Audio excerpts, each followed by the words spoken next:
My question, so far, we always talk about knee-jerk reactions where you have a situation and the instant reaction is usually, in this class, usually the wrong one. You sit, you be mindful, you think about it. So there's no time where maybe the initial thoughts, the knee-jerk reaction is the proper reaction? Oh, no, I think that many times it is, you know. And I don't mean by this that you like write spontaneity out of your life, you know. I think that there's a lot of place for that. I'm talking about those times where you have a reaction, it's anger. You know, we would generally consider to be one of the negative emotions.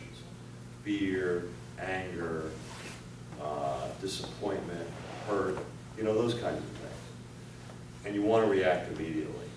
Generally, when you react from a place of anger or disappointment or hurt, it's not going to be the reaction that is going to be best for you in the long term. I mean, this is a purely, you know, in a way, selfish thing. I want to choose a reaction that is going to work out best. And then initial reaction is usually not that one. Usually when you come and you choose a reaction based on realistic thinking, how important is this threat? How realistic is this threat? How deeply disappointed am I really about this? You know, I didn't get invited to this. I'm not going to be a speaker at that. I didn't get this case I wanted. I mean, these are things that are not trivial, but they're not life or death. And you want to be able to take that moment to react in perspective as opposed to the first reaction, which in my case anyway, is usually a bit of an overreaction. I think that's, I think that's a very important question and a very important response. And in part, it's, I think moment by moment, we'd like to live life where it's always, this is the extreme, but the aspiration is that it's always a knee-jerk reaction. It's always a knee-jerk response. It's always a knee-jerk, that is, it's always just flowing with the moment in a way that's responsive and attentive and engaged and loving and kind and wise and firm and whatever it is that's called for.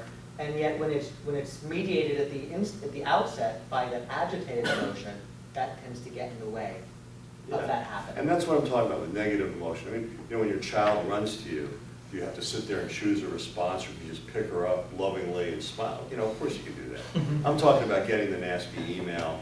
I'm talking about, you know, somebody says something that's harsh, and, you know, our responses to those kinds of things.